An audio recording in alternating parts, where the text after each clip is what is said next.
স্বীকারোক্তিমূলক জবানবন্দি। আদালত বলেছেন এই স্বীকারোক্তিমূলক জবানবন্দিগুলো মোটেও নির্ভরযোগ্য নয়, এগুলোকে সাক্ষ্য হিসেবে বিবেচনা করেননি। তার মধ্যে কয়েকটি কারণ বলেছেন। একটি কারণ বলেছেন এই স্বীকারোক্তিমূলক জবানবন্দিগুলো আদায় করা হয়েছে নির্যাতন এবং নিপীড়ন করে।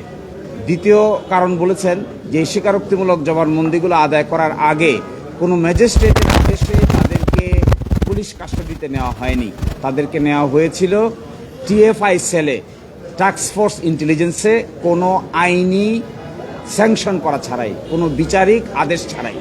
আরেকটি বলেছেন একদিনে 3টা কনফেশন রেকর্ড করা হয়েছিল।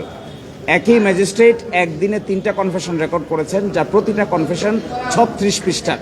আদালত সেটাও বলেছেন যে এটি আইন দ্বারা কখনো স্বীকৃত নয়। এবং আরেকটি কনফেশন কথা এখানে বলেছেন যে মুফতি হান্নানের যে কনফেশন রেকর্ড করা হয়েছে, সেকেন্ড কনফেশন, এটা তখন ছিলেন তিনি কন্ডেম সেলে। কন্ডেম সেল থেকে এনে তার কনফেশন রেকর্ড করা হয়েছে এবং তাকে এক্সিকিউট করে ফেলা হয়েছে 342 জবানবন্দি দেওয়ার আগেই।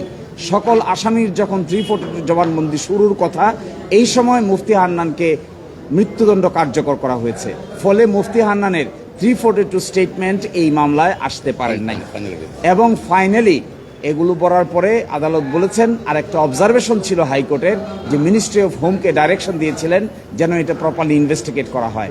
সেই ক্ষেত্রে বলছেন আপিল বিভাগ যে এটি সেপারেশন অফ পাওয়ার যে নীতি আছে, এই নীতিকে ভায়োলেট করে। এই জন্য রাষ্ট্র কি করবে, আদালত কোর্ট কি করবে, সরকার, এটি তাদের দায়িত্ব, কোর্ট সেটা ডিকটেট করবে না। এই জন্য সেখানেও বলেছেন এই অবজারভেশনগুলোকে এক্সপান্স করে দিয়েছেন, আর বলেছেন এই অবজারভেশন বাদ দিয়ে দিয়েছেন। আর একটা কথা বলেছেন, এখনো যদি কেউ জেলে থাকে তাদেরকে যেন ইমিডিয়েটলি রিলিজ করা হয়, আর একটা অ্যাডভান্স অর্ডার ইস্যু করে দিচ্ছেন। অ্যাডভান্স অর্ডারের ভিত্তিতে জেলের ভিতরে কেউ থাকলে তাদেরকে যেন সেট এট ফোর্থ লিবারেটি দেওয়া হয়। এটি ছিল অবজারভেশন।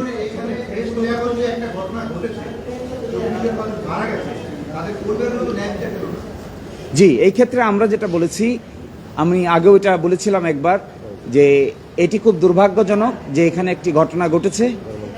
যারা ভিকটিম ছিলেন তাদেরও ন্যায় বিচার পাওয়ার অধিকার আছে, ঠিক একইভাবে যারা আসামির সঙ্গে জড়িত নন তাদেরকে বেকসুর খালাস দেওয়া হয়েছে। আর যারা মৃত্যুবরণ করেছেন, যারা এই ঘটনার শিকার হয়েছেন, সকলের প্রতি আমরা সিম্প্যাথাইজড, কিন্তু তথ্য প্রমাণ ছাড়া তো কাউকে সাজা দেওয়া সম্ভব নয়।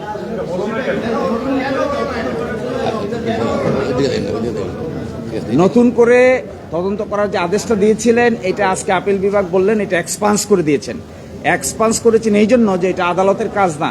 এটা যদি আদালত বলে দেয় তাহলে সেপারেশন অফ পাওয়ার, রাষ্ট্রের অঙ্গগুলোর মধ্যে যে পৃথকীকরণ নীতি, এই নীতির ভায়োলেশন হবে।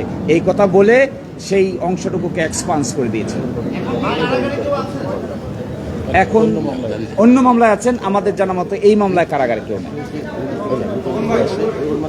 Immigration to Canada. We provide the best quality service and solution for Canada immigration. Please visit our website and contact for details.